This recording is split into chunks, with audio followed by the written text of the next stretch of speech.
বাংলা হাতের লেখা সুন্দর করতে চাইলে বেশি বেশি বাংলা খাতায় অনুশীলন করুন।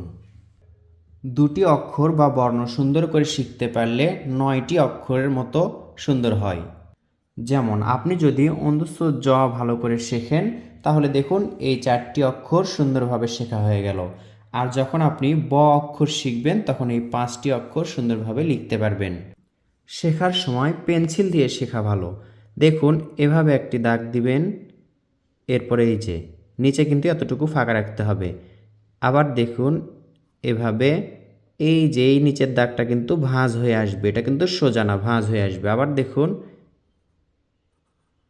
আবার ওপর দিকে সোজা যাবে, এই যে মাত্রা হয়ে গেল।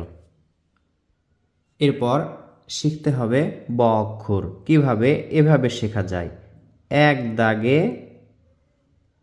এভাবে, তাহলে এটা সহজ হয়। আমি আপনাদেরকে কৌশলে শেখাই। এই যে দেখতে পাচ্ছেন দুইটা দাগ, তার অর্ধেক হচ্ছে এটা। একটা সোজা দাগ থাকলো, মনে করেন এটা মাত্রা।